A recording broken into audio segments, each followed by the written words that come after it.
네, 오늘은 빌립보서 1장 8절 말씀 가지고 주여 우리에게 주의 심장을 주옵소서, 주여 우리에게 주의 심장을 주옵소서 이런 제목으로 말씀 나누고자 합니다. 보통 심장이라 말하면 그 사람의 마음이나 또 가장 깊은 중심을 의미하거나 또는 어떤 열정을 의미하기도 하지요. 말에 따라서.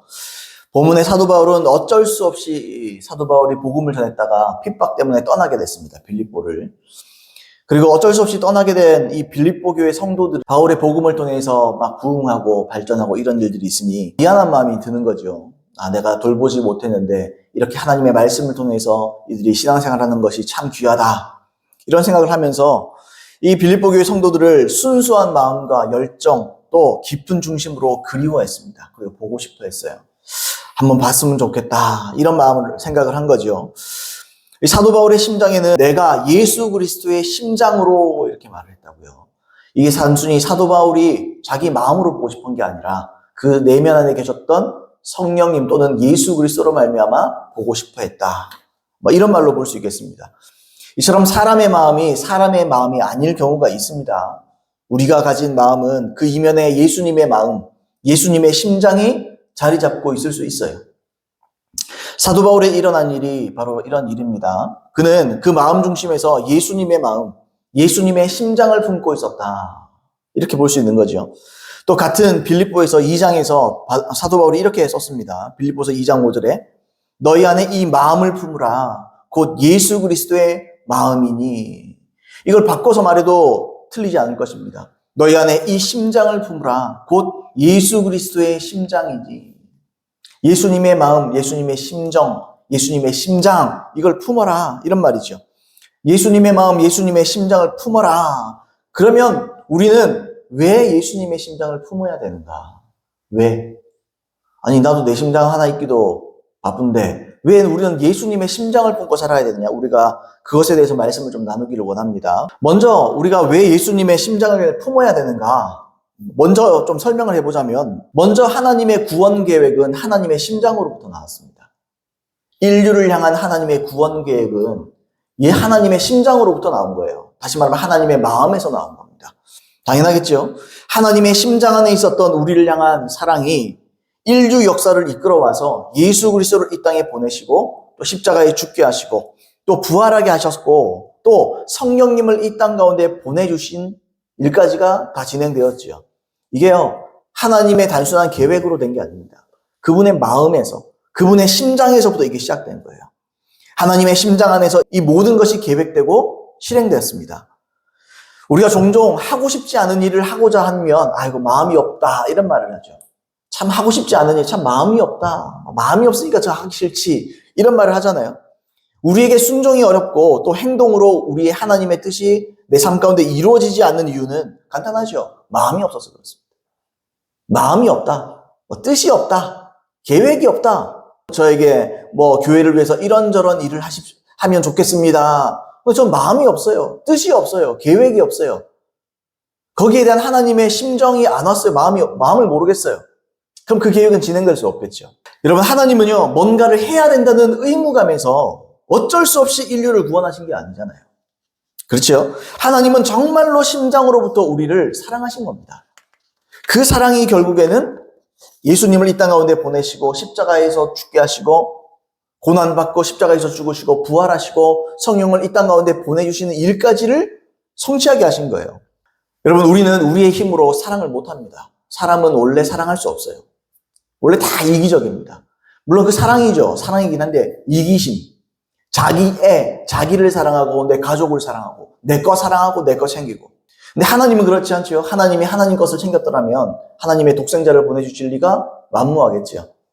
근데 하나님은 참으로 우리를 사랑하셨습니다. 어디서부터? 심장에서부터, 중심에서부터, 가슴에서부터.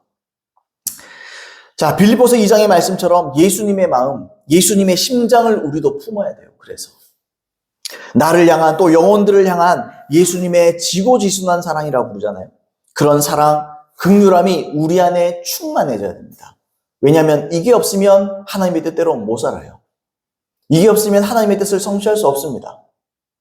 여러분, 하나님께서 우리를 왜 부르셨습니까? 좀 이따 얘기하겠지만 하나님은 우리에게 사랑하라고 부른 거예요. 사랑하라고 불렀는데 하나님의 마음이 없이 어떻게 사랑합니까? 마음이 없다 그랬잖아요, 제가. 마음이 없는데 어떻게 사랑하냐고요. 하나님은 하나님 자신도 의무감으로 우리를 사랑하신 게 아니에요. 정말 삼켜진 사랑. 하나님의 마음이 우리를 향한 사랑 때문에 완전 삼켜지신 거예요. 뭐 이런 말이 어떨지 몰라도 그냥 눈이 먼 겁니다. 눈이 돌아버린 겁니다. 내가 이들을 살리기 위해서 난 내 독생자도 버리겠다. 왜요? 사랑에 눈 먼 거예요. 하나님은 사랑의 눈 먼 자로서 우리를 사랑하셨고 자기의 사랑을 우리에게 확실히 증거하고 보여주심으로 너도 이런 사랑을 해라 이거예요. 교회도 이런 사랑을 해야 된다 이거예요. 우리가 그런 사랑을 해야 될 줄로 믿습니다. 에베소서 3장 14절로 19절 말씀해 보시면 이렇게 돼 있어요. 이러므로 내가 하늘과 땅에 있는 각 족속에게 이름을 주신 아버지 앞에 무릎을 꿇고 비노니 그의 영광의 풍성함을 따라 그의 성령으로 말미암아 너희 속사람을 능력으로 강건하게 하시오며 믿음으로 말미암아 그리스도께서 너희 마음에 계시게 하시옵고 너희가 사랑 가운데서 뿌리가 박히고 터가 굳어져서 능히 모든 성도와 함께 지식에 넘치는 그리스도의 사랑을 알고 그 넓이와 길이와 높이와 깊이가 어떠함을 깨달아 하나님의 모든 충만하신 것으로 너희에게 충만하게 하시기를 구하노라 그랬습니다. 사도 바울이 기도합니다. 간구합니다. 뭘 간구했습니까? 너희가 지식에 넘치는, 이게 다르게 말하면 너희가 감히 헤아릴 수 없는 하나님의 그 놀라운 사랑의 넓이와 높이와 깊이와 길이를 깨달아야 된다. 어떻게 깨달아야 돼요? 충만하게 깨달아라. 에베소서는 교회론이거든요. 교회를 얘기하는 거예요, 교회. 교회는 어떠해야 되느냐? 사랑의 뿌리를 박아야 된다, 이거예요. 사랑으로 충만해져야 된다, 이거예요. 그래서 여러분, 교회는요, 사랑하지 않으면 교회가 아닙니다. 하나님 사랑하고 영혼 사랑하는 게 실패한다, 그 교회가 아니에요. 말씀을 전하는 이유도 사랑하기 때문이요. 사역을 행하는 모든 뜻과 이유가 계획이 사랑 때문이에요, 사랑 때문에.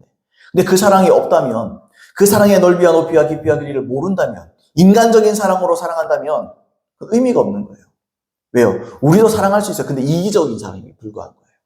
하나님은 하나님과 영혼들을 향한 지극한 지고지순한 사랑을 우리에게 부어주는 겁니다. 그래서 주님께서 우리에게 말씀하시죠. 어떠함을 깨달아. 예수님의 심장을 어떻게 얻을 수 있지요? 깨달아야 하는 거예요. 주님의 사랑을 더 깊이 깨닫는 거예요. 주님의 사랑을 더 깊이 아는 거예요. 그러니까 사도 바울이 기도하잖아요. 너희가 이렇게 되길 원한다. 이 말은 우리에게 적용하면 너희도 기도해라. 너희도 하나님의 사랑을 깨닫기 위해 기도해라.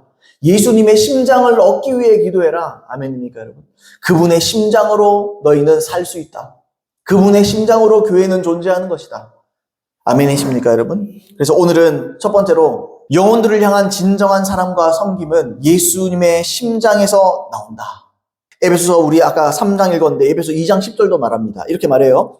우리는 그가 만드신 바라 그리스도 예수 안에서 선한 일을 위하여 지으심을 받은 자니 이 일은 하나님이 전에 예비하사 우리로 그 가운데서 행하게 하려 하심이라.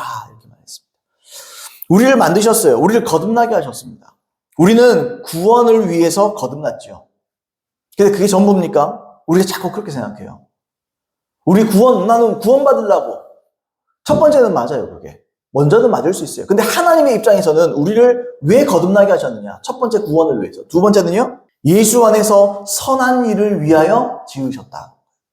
선한 일 하라고. 좋은 일 하라고. 착한 일 하라고. 사랑하라고. 하나님이 우리를 거듭나게 하시고 생명을 우리에게 부어주신 목적과 이유가 뭐냐? 사랑하라고. 여러분, 선한 일이 뭡니까, 그러면? 선한 일. 선한 일, 좋은 일, 그런 일이겠죠. 간단하죠? 예수님께서 공생의 기간 동안에 이 땅에서 하신 모든 일이 선한 일입니다. 뭐가 선한 것이냐? 물어볼 필요도 없어요. 예수님을 보면 돼요. 그분이 선한 분입니다. 하나님이 선한 분이죠. You are good. 하나님은 선하십니다. 굿이 그냥 좋습니다. 이게 아니고 선하다는 뜻이에요. 근데 그 선함이 히브리서의 말씀처럼 아들을 통해서 계시됐어요. 하나님의 일이, 하나님의 계획이, 하나님의 목적이, 하나님의 선하심이 예수 그리스도 한 분을 통해서 우리에게 계시됐습니다. 보여졌어요. 사복음서를 보면 알 수 있죠. 그렇죠. 예수님이 이 땅에서 뭐 하셨습니까? 하나님의 사랑을 몸소 보이셨습니다. 어떻게 보이셨습니까? 가르치심으로 보이셨습니다. 그 다음은요, 복음을 전하심으로 보이셨습니다. 그 다음은요, 치유로 보이셨어요. 그 다음은요, 예언으로 보이셨습니다. 그 다음은요, 귀신을 쫓아냄으로써 사랑을 보이셨습니다. 여러분, 귀신 쫓아내면 이상하고 그런 거 아닙니다, 여러분. 그게 사랑입니다. 그게 사랑입니다. 귀신을 쫓아내고, 내 이름으로 귀신을 쫓아내고, 그게 사랑입니다, 사랑. 사랑하라는 겁니다. 아멘입니까, 여러분? 믿는 자들에게 이런 표적들이 내 이름으로 귀신을 쫓아내고 병든 사람에게 손을 얹은 즉 나으리라. 왜요? 사랑하라고. 믿는 자는 사랑해야 된다. 사랑으로서 역사하는 믿음뿐이니라. 그게 사랑이에요. 병을 치유하는 게 사랑입니다. 귀신을 쫓는 게 사랑입니다.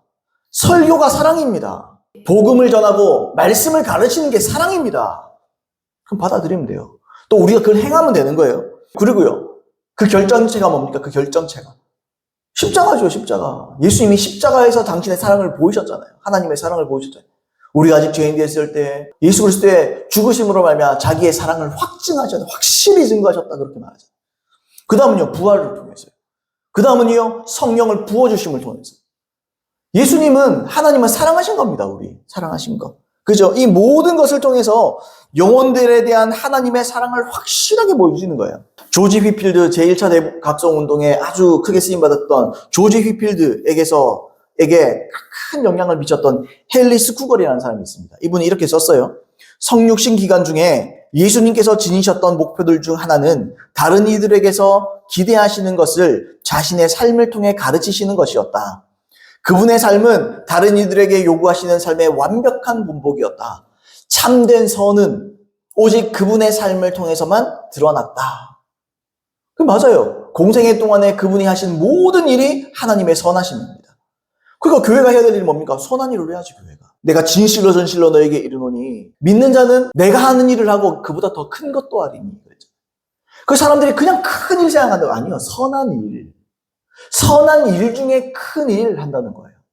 그냥 단순히 크게 성공한다, 교회가 커진다, 이런 얘기하는 게 아니에요. 교회 커지면 좋지. 왜요? 사랑하는 걸 위해서 커지면 좋은 거예요. 근데 사랑이 아니고 단순히 교회의 덩치가 커져서 성공하고 승진하고, 그건 의미가 없어요. 하나님 보시기에는. 사람들에게는 갈채를 받고 박수를 받을지 몰라도 그건 의미가 없는 일이에요. 하나님 보시기에 선하냐 이거예요. 하나님 보시기에 내가 한 일을 하고 있느냐 이거예요. 하나님, 예수님이 보시기에 나는 머리인데 내 몸인 교회가 내가 하는 일을 하고 그보다 더 큰 일을 하느냐 이거예요. 선한 일을. 이러한 선한 일, 섬김이 사람의 힘으로 불가능하죠. 나보다 더 큰 일을 하리라 그러면 내가 아버지께 뭐라고 했죠? 내가 더 큰 일을 하리라. 이는 내가 아버지께로 감이니라. 그게 왜 중요하죠? 성령을 보내줄 거니까. 성령으로 가능하다. 주님 주신 사랑으로 가능하다. 예수님은 하나님의 심장을 가진 분이었기 때문에 그 선한 일이 가능했던 거예요. 공생애 동안에. 하나님의 한없는 사랑 까닭에 예수님은 죽기까지 우리를 사랑하셨습니다. 자기 사람들을 사랑하시되 끝까지 사랑하셨다. 그분 끝까지 사랑하셨어요. 이 예수님의 심장에 대해서 마헤시 차부나 목사님이라는 분이 있습니다. 이름이 좀 특이한데 이분 인도 분이에요. 아무튼 이분이 책 제목도 아주 좋습니다. 책 제목 자체가 은혜예요. 사랑만이 기적을 만든다. 이런 책에서 자신의 간증을 하나 소개했습니다. 조금 긴 간증이 한번 들어보세요. 성령 세례를 받은 직후 나는 마치 스펀지와 같았다. 나는 성령에 대해 조금이라도 이해하고 또 어떻게 역사하시는가를 알고 싶어 목말라 했고 성령이 역사하시는 곳에는 언제나 함께 있고 싶어 했다. 말샤 수녀가 루보크시 일대에 있는 카리스마적인 기도, 은사기도 모임 중 두어 군데를 나에게 소개시켜 주었기 때문에 나는 그 모임에 열심히 참가했다. 나는 교회에 다시 나가기 시작했다. 이 모임들을 통해서 내가 얼마나 성령님에 관해서 무지한 것을 통감하게 되었다. 그분은 언제나 나에게 다소 막연한 존재였었다. 예수님이 나사렛에 있는 회당에 들어가서 자기 규례대로 성경을 읽으셨을 때 성령의 역할을 이해하는 데 필요한 열쇠를 주셨다. 예수님은 선지자 이사야의 글에서 다음 구절을 인용하셨다. 누가복음 4장 18절 19절입니다. 주의 성령이 내게 임하셨으니 이는 가난한 자에게 복음을 전하게 하시려고 내게 기름을 부으시고 포로된 자에게 자유를, 눈먼 자에게 다시 보게 함을 전파하며 눌린 자를 자유케 하고 주의 은혜의 해를 전파하게 하려 하심이라. 주님의 성령이 우리에게 임하실 때 성령은 우리에게 기름 부으셔서 우리가 나가서 하나님 아버지의 일을 하도록 하게 하신다는 것을 나는 깨달았다. 즉 복음을 전하고 병자를 고치며 포로된 자를 자유케 하는 일을 의미한다. 그러면 성령의 기름 부으심이 나의 경우엔 어떤 의미가 있는가?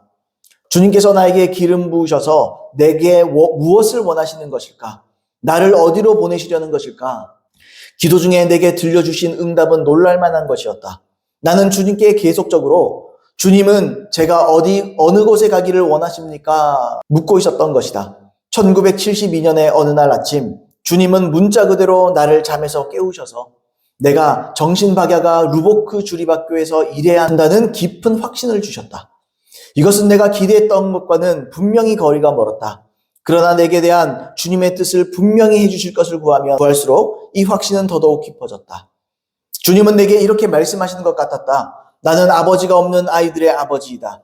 나는 너를 임명한다. 내가 너를 세상 사람들이 버린 이 아이들에게 나의 사랑의 대사로 보내노라.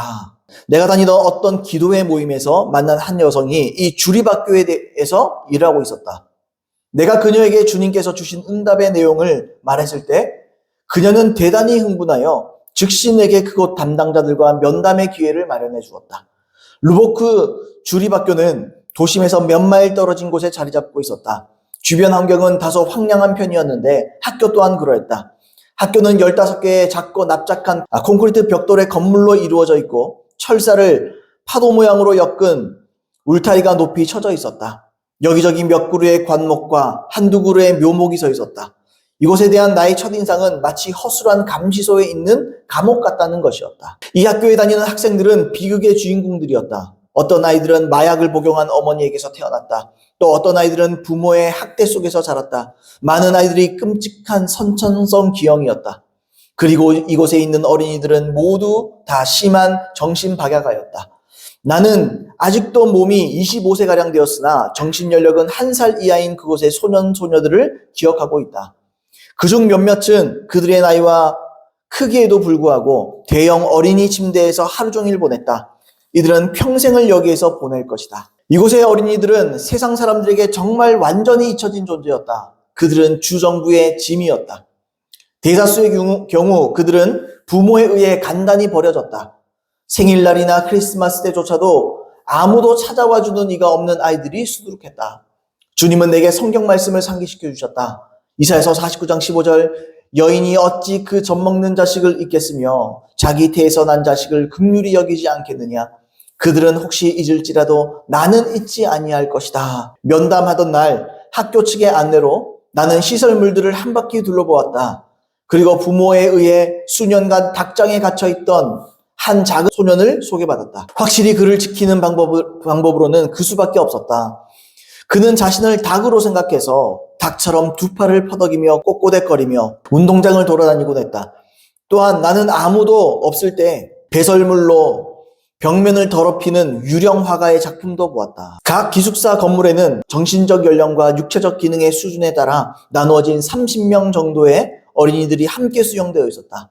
특이하게도 각 기숙사는 꽃 이름을 따라 명명되었다. 그 중에 가장 기억 남는 기숙사는 백합과 장미의 이름으로 된 방이었다. 이 건물에는 정신연령이 1살 반에서 3살 반인 어린이들이 살고 있었다.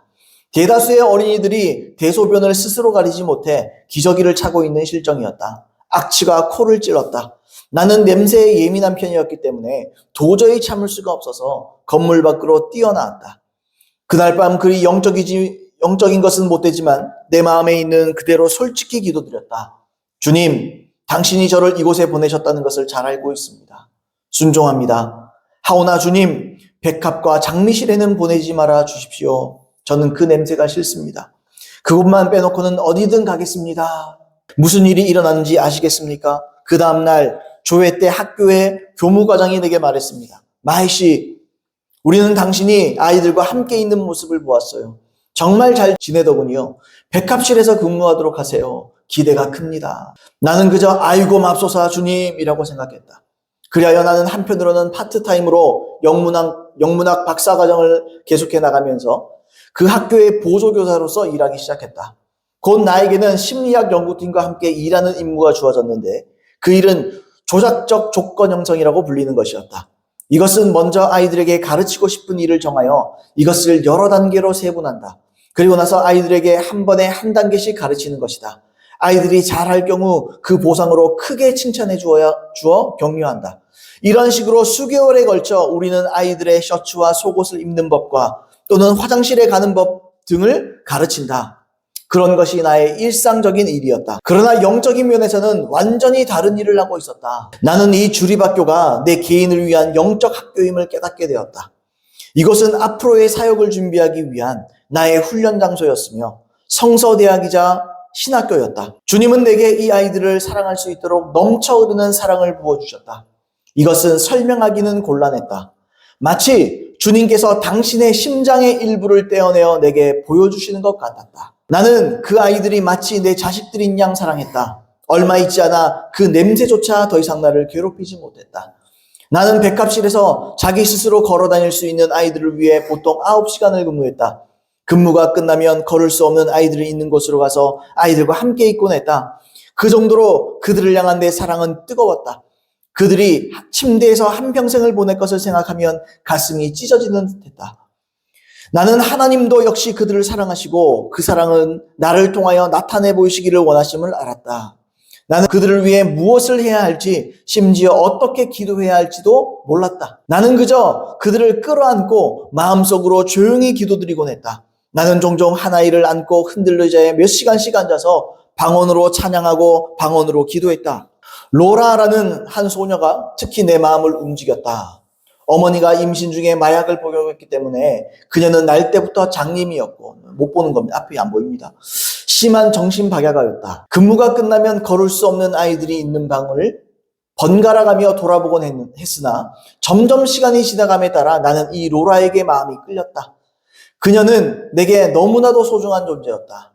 어느 날 낮 시간에 로라가 있는 병동을 방문할 기회가 있었다. 내가 로라를 끌어안고 기도드린 지 몇 주일이 지난 후였다. 내가 로라의 침대 가까이로 다가가니 그녀가 내 쪽으로 고개를 돌리더니 나를 반긴다는 의미로 손을 내미는 것이 아닌가. 장님이었잖아요. 보기 시작하는 거예요. 주변에 있던 몇몇 직원들이 깜짝 놀라서 서로에게 묻고 또 묻곤 했다. 로라를 봤어요? 하고 이제까지 로라는 심지어 누가 자기를 만지는 경우에도 반응을 보인 적이 한 번도 없었던 것이다. 그러던 아이가 지금 방 저편에서 오고 있는 나를 향해 반응을 보인 것이다. 그 아이가 시력을 회복한 것이 가능한 일인가? 주님께서 내 기도를 통해 그녀를 고쳐주신 것이 있을 법한 일인가? 곧 나는 그와 비슷한 경험을 다시 갖게 되었다. 선천적으로 심한 신체적 결함을 갖고 태어난 한 어린 소년이 있었다. 척추가 불구여서 앉을 수가 없었던 아이였다. 그를 안고서 기도를 드린 지 몇 주일이 지난 어느 날 갑자기 그 아이가 벌떡 일어나 앉는 게 아닌가. 그의 등이 고침을 받은 것이다. 최대한 기억을 되살려 보건대 이 어린이들의 치유를 위해 특별한 기도를 한 적이 없다.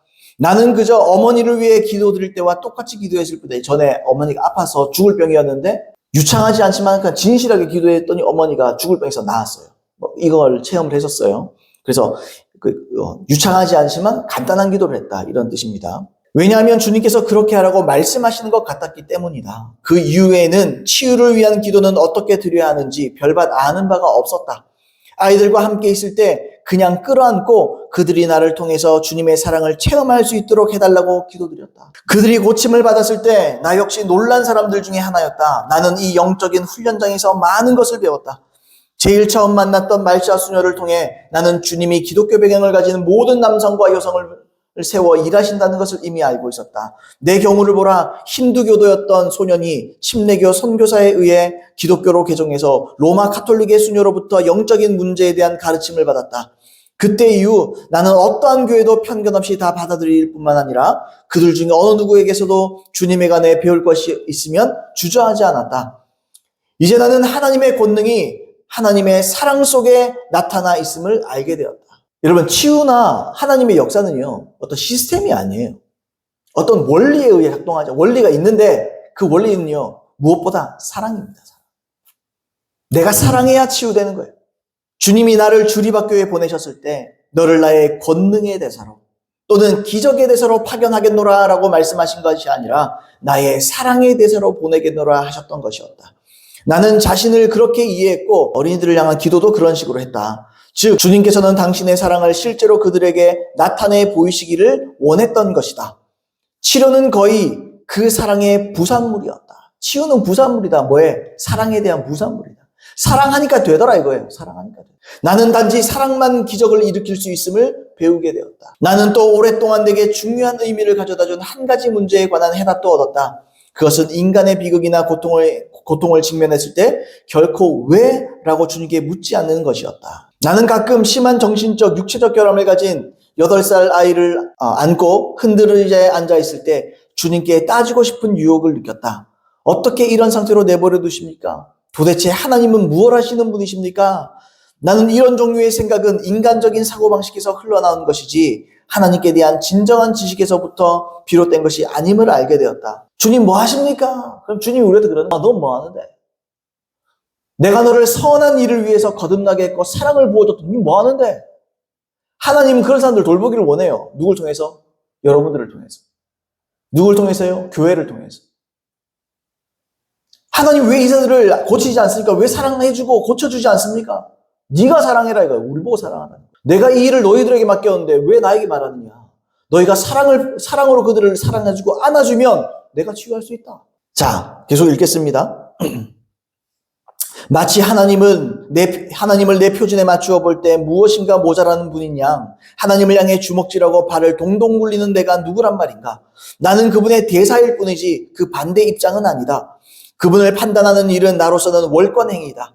오랜 기도 중에 주님의 음성이 들렸다. 나를 찬양하라. 내가 방언으로 기도하고 찬양했을 때 주님은 내가 알 수 있도록 인도해 주셨다. 내 주변에 있는 비극적이고 가슴 아픈 일들이 주님의 뜻이 아니라 사악한 사탄의 것임을 알게 되었다. 인간을 죽이고 파멸로 이끄는 것은 사탄이다. 하나님은 우리가 잘 되기를 바라신다. 우리는 하나님의 대사로서 악의 역사를 물리치도록 고통이 있는 어느 곳에 있든지 그분의 사랑을 전하도록 위임받은 것이다. 내가 너를 대사로 보냈는데 내가 너를 나의 사랑의 대사. 대한민국 대사는 대한민국이 왜 사랑의 대사예요? 사랑이 하나님 자신이시고 하나님의 나라가 사랑의 나라예요. 그럼 우리는 사랑에 속해 있어요. 그래서 우리가 해야 될 일이 뭐죠? 아픈 자들을 보면 가만히 있나요? 단순히? 물론 예의가 있게 해야 되겠지만 가서 여러분 사랑해 주세요. 특별한 기도하라는 거 아니에요. 챙겨주시면 돼요. 챙겨주시면 돼요. 여러분 그리스도인들은 다 사랑의 대사예요. 예수님도 공생애 동안에 사랑과 긍휼로 선한 일을 행하셨습니다. 여러분 사도복음서의 여러 구절에 이렇게 돼 있잖아요. 제가 몇 구절만 한번 읽어볼게요. 마태복음 14장 14절에 예수께서 나오사 큰 무리를 보시고 불쌍히 여기사 이게 민망히 여기사 이런 거예요. 사랑 때문에 고통스러워서 이런 뜻이에요. 그 중에 있는 병자를 고쳐주시니라. 저 아프네 한번 고쳐보자 이게 아니에요. 사랑하기 때문에. 사랑해서 마태복음 15장 32절로 38절 예수께서 제자들을 불러 이르시되 내가 무리를 불쌍히 여기노라. 그들이 나와 함께 있은지 이미 사흘임에 먹을 것이 없도다. 길에서 기진할까요? 굶겨 보내지 못하겠노라. 오병이어의 기적을 해보시죠. 하나님은 우리의 질병에만 관심 있는 거 아닙니다. 우리의 먹고 사는 문제도 관심이 있습니다. 오병이만 보도 알잖아요. 나를 따라왔는데 저들을 며칠 먹지도 못했는데 다 가다가 집에 돌아가다가 쓰러지면 어떡하지? 맥에서 보내요. 맥에서.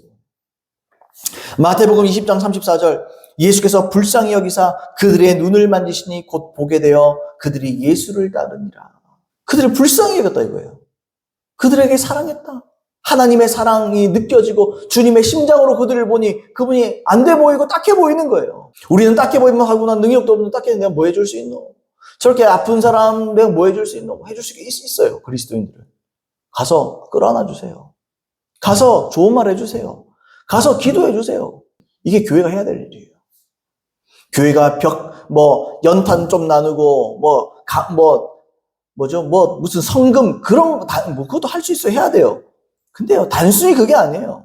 그럼 예수님이 나와서 열심히 일해서 복지사업에 뛰어드시지 뭐 하려고 지금 치유하고 있습니까, 예수님? 교회는 그 일도 해야 되지만 단순히 그 일이 전부가 아니에요. 주로 해야 될 일이 뭐냐고요? 사랑해주는 거라는 거예요, 사랑해주는 거. 사랑으로 치유해주고, 사랑으로 먹을 걸 먹여주고. 제가 옛날에 전도왕들의 간증만 모은 책이 있거든요. 그들이 전도 어떻게 하는지 아세요? 반찬해줘요, 반찬해줘요. 편모 있잖아요. 그럼요, 권사님들이 바리바리 반찬을 싸줘요, 반찬. 그래가지고, 토요일 날 일 되면요, 일주일 동안 먹을 반찬들 다 해가지고 문 앞에 딱 놔둬요. 교회 오란 말하고 막 그런 말도 안 해요. 그냥 반찬을 딱 놔둬요. 그러면요, 점점 엄마, 아빠가 애들만 있잖아요. 밥에 먹기 힘들잖아요. 그럼 그거 먹고. 거기 사랑을 느끼는 거예요. 여러분, 전도를 발 들이면서 예수 전도 불신족, 지옥 갑니다. 제가 10수년, 한 20년 전에 우리 대구 지하철에 가면은요, 유명한 사람 있어요. 전도하는 아줌마 있어요. 전사님인지 몰라요. 근데 난 그 아줌마라 불러요. 왜냐하면 눈에 도끼가 있어요. 한 사람씩 눈을 째려보면서 복음을 전하는데요. 눈을 딱 째려보면서 말해요. 예수 믿으세요. 지옥 갑니다. 예수 천당 불신지옥 눈 딱 째려보면서 말하는데요. 나는 눈 피해요. 내가 예수 믿는데도. 저러면 예수 안 믿고 싶다. 예수님 저러면 나도 예수님 안 믿고 싶다. 물론 그게 맞죠. 예수 안 믿으면 지옥 가는 게 맞죠. 근데요. 하나님의 성품으로 전해야 되는 거예요. 하나님의 성품으로. 하나님의 성품이 물론 진리를 선포하는 면들도 있겠죠. 근데 그게 답니까? 아니에요, 여러분. 예수님을 누가 한번 안 들어봤겠습니까? 다 들어봤겠지. 물론 온전한 진리를 들어야 되는 것도 맞겠지만 근데요, 사람들은요, 사랑이 그리운 거예요. 관심이 그리운 거예요. SNS 사람들 왜 합니까? 관심이 그리운 거예요, 관심이. 사람들이 좋아요 눌러주기를 원하는 거예요. 관심이 그리운 거예요. 마가복음 1장 41절로 42절 말합니다. 예수께서 불쌍히 여기사 손을 내밀어 그에게 대시며 이르시되 내가 원하니 깨끗함을 받으라 하시니 곧 나병이 그 사람에게서 떠나가고 깨끗하여진지라. 예수님께서 어떤 일을 나병은 안 났잖아요. 나병은 안 나요. 그렇지 않나요? 근데 어떻게 하시죠? 불쌍히 여기사 손을 대시는 거예요. 여러분 당시의 나병은 불경한 것이었기 때문에 손대면 안 되고 가까이 가면 안 됩니다. 근데 예수는 그런 거 없어요. 불쌍히 보니까 손대버려요. 나는 그런 거 중요하지 않다. 나는 이들을 사랑한다 이거예요. 그래 끌어안아 버리고 손대버리잖아요. 놔버리잖아요. 요한복음 11장 33절로 44절에 예수께서 그가 우는 것과 또 함께 온 유대인들이 우는 것을 보시고 심령의 비통히 여기시고 불쌍히 여기사 이르시되 그를 어디에 두었느냐. 이게 뭐냐면 죽은 나사로를 살릴 때예요. 이르되 주여 와서 보옵소서 하니 예수께서 눈물을 흘리시더라. 이에 유대인들이 말하되 보라 그를 얼마나 사랑하셨는가 하며 봐라 얼마나 그를 사랑하셨냐 막 이런 감동도 받고 또 그 중에 어떤 이든 말하되 맹인의 눈을 뜨게 한 이 사람이 그 사람은 죽지 않게 할 수 없었더냐 하더라. 불평하는 분들도 있죠. 항상. 예수께서 다시 속으로 비통히 여기시며 무덤에 가시니 무덤이 굴이라 돌로 막았거늘 예수께서 이르시되 돌을 옮겨놓으라 하시니 그 죽은 자의 누이 마르다가 이르되 주여 죽은 지가 나흘이 되었음에 벌써 냄새가 나나이다. 예수께서 이르시되 내 말이 네가 믿으면 하나님의 영광을 보리라 하지 아니하였느냐 하시니 돌을 옮겨 놓으니 예수께서 눈을 들어 우러러보시고 이르시되 아버지여 내 말을 들으신 것을 감사하나이다. 항상 내 말을 들으신 줄을 내가 알았나이다. 그러나 이 말씀 하옵는 것은 둘러선 무리를 위함이니 곧 아버지께서 나를 보내신 것을 그들로 믿게 하려 함이니이다. 이 말씀을 하시고 큰 소리로 나사로야 나오라 부르시니 죽은 자가 수족을 배로 동인 채 나오는데 그 얼굴은 수건에 쌓였더라. 예수께서 이르시되 풀어놓아 다니게 하라 하시니라. 어떻게 일어난 일입니까? 불쌍히 여기사. 불쌍히 여기사. 보세요 여러분. 치유하는 것도 먹고 사는 것도 뭐 하는 것도 사람을 죽은 자를 살리는 것도 뭘로 되는 거지 여러분? 능력으로 됩니까? 권능으로 됩니까? 아니요. 사랑으로 됩니다. 사랑으로. 사랑으로 작동합니다. 기름 부음은. 사랑 안에서 작동합니다. 기름 부음은. 그러니까 사랑이 왜 한국교회에 왜 기적이 안 나타날까요? 몇 가지 이유가 있어요. 가장 문제는 치유가 끝났다고 믿기 때문이에요. 이게 칼빈주의 가장 악한 거, 구원론 관계에 더불어 가장 악한 게 뭐냐? 은사 중단론이에요. 은사 중단론. 지금은 은사가 없다. 지금은 치유가 없다. 지금 하는 건 다 귀신 역사다. 그게 거짓말입니다. 은사는 끝나지 않았어요. 지금도 은사가 있습니다. 지금도 아프리카에 가면 죽은 자가 살아납니다. 첫 번째, 안 가르쳤기 때문에. 두 번째, 많은 교회들에서 은사 사역을 하는 교회들도 있지만 왜 눈에 띄게 다 잘 나타나지 않느냐? 사랑으로 행하지 않고 기름 부음만 쫓아서 그래요. 기름 부음을 쫓으면, 기적을 쫓으면 기적이 나를 안 따릅니다. 사랑을 쫓으면 걔들이 따라와요. 사랑을 쫓아야 돼요. 다시 말해 예수님의 심장을 가져야 돼요. 예수님의 은사가 아니고 예수님의 심장으로 사역해야 돼요. 심장을 먼저 가져야 돼요. 여러분 우리는 하나님 사랑의 대사입니다. 이 때문에 우리가 기적을 쫓으면 기적을 놓쳐요. 은사를 쫓으면 은사를 놓쳐요. 단순히 부흥을 쫓아도 부흥을 놓쳐요. 저는 부흥을 원하지만. 그러나 사랑을 추구하면 부흥이 임합니다. 사랑을 추구하면 은사가 임합니다. 사랑을 추구하면 하나님의 영광이 임합니다. 결론입니다. 만약에 한 나라의 대사가 자기의 임무를 망각해요. 그래서 자기 직급이나 권력을 내세웁니다. 딴 나라에 가가지고 뭐 그냥 뻐기고 살잖아요. 그럼요, 그 걸리면 바로 직급 박탈입니다. 잘랍니다. 하나님 다 아시죠, 뭐. 뭐 교회가 은사 받았다고, 뭐 누가 은사 받았다고, 그거 뻐기고 다니면 주님 바로 칩니다. 뭘 해야 됩니까, 그러면 여러분? 사랑에 대해서 할 일이 뭐예요? 사랑이지. 사랑을 하세요, 사랑. 우리가 다른 어떤 것보다 사랑을 추구할 때. 그래서 여러분 고린도전서 14장에도 말한 거예요. 사랑을 따라 더 큰 은사를 사모하라 그러잖아요. 뭘 따라? 사랑을 따라. 그냥 단순히 큰 은사 사모하면 안 돼요. 사랑을 따라. 내가 사랑하려고 은사 구하는 거예요. 사랑을 추구할 때 치유도, 기적도, 은사도, 부흥도 따라오는 겁니다. 또 내가 사랑하기 시작하면 뭐가 와요, 여러분? 용기가 오는 거예요. 담대함이 오는 거예요. 아까 우리 마시자보다 목사님 어때요? 냄새에 굉장히 예민한 사람인데 냄새 그 역한 냄새가 얼마나 나겠어요. 애들이 다 기저귀 차고 다니는데 20살 넘은 애들인데 정신력이 한두 살밖에 안 됐다고 했잖아요. 그러면은 뭐 소변, 내변 냄새가 얼마나 지독하겠어요. 저도 고등학교 시절에 저기 어디 우리 저 수성구에 근처에 애망원인가? 몇 번 가봤거든요. 교회에서 이제 가는 그런 봉사하는 거 가면요 냄새 장난 아닙니다. 근데 하나님의 사랑이 임하니까 어때요? 냄새가 개의치 않는 거예요. 뭐 더러운 것도 개의치 않는 거예요. 여러분 우리가 진짜 예수님의 심장이 우리 속에 임하면 용기가 생깁니다. 담대함이 생깁니다. 더러운 것을 더럽게 여기지 않습니다. 우리가 그렇게 돼야 될 줄로 믿습니다. 그래서 우리는요 무엇보다 예수님의 심장이 필요해요. 우리에게 뭐 이게 말이 어떨지 몰라도 우리 교회는 지금 부흥이 필요한 게 아니에요. 예수님의 심장이 필요한 거예요. 이를테면 우리 교회는 사람이 많이 모이는 게 필요한 게 단순히 그걸 위해서만 기도하는 게 아니에요. 예수님의 심장이 필요해요. 예수님의 심장이 필요해요. 영혼들을 향한 하나님의 사랑이 필요한 거예요. 아프고 갈 길을 모르고 유리하는 영혼들, 죽어가는 영혼들을 보면서 예수님과 같은 긍휼과 같은 심정과 같은 마음을 가지고 그들을 섬길 수 있어야 됩니다. 그건 그 다음에 오는 거예요. 여러분 꼭 기억하시길 바랍니다. 여러분에게 예수님의 심장이 이식되기를 예수님의 이름으로 축복합니다. 예수님의 심장이 여러분 속에 이식되어 여러분들을 통해서 예수님의 사랑이 나타나고 드러나고 여러분의 용기가 주어지고 담대함이 주어지고 은사가 주어지고 능력과 권능과 기름 부음이 주어지고 부흥의 영이 여러분 속에서 임하고 그래서 많은 영혼들을 나는 영광이 있어. 나는 하나님 막 은사가 나타나. 나는 장봉을 쓸 거야. 넌 잡아드릴 거야. 잡아드려서 뭐하게? 중요한 건요. 그들을 사랑하는 거예요. 그렇게 저와 여러분들 삶 가운데 예수님의 심장이 깃들어 있는 저와 여러분 되기를 예수님 이름으로 축복합니다. 그런 우리 교회 되기를 간절히 바랍니다. 우리 들은 말씀 기억하시면서 하나님 아버지 우리에게 예수님의 심장을 부어주시옵소서. 예수님 우리에게 예수님의 심장이 있기를 원합니다. 그래서 영혼들을 볼 때 사랑하게 하여 주시옵소서. 죽어가는 영혼들을 볼 때 주님 긍휼함과 애통함을 느끼게 하여 주시고 그들을 위해서 달려들어 그들을 사랑하며 보듬어주며 주님 치유하며 그들의 필요한 말씀을 나누며 그들의 영혼들을 세워줄 수 있는 우리 교회 될 수 있도록 은혜 베풀어 주시옵소서. 기도하겠습니다.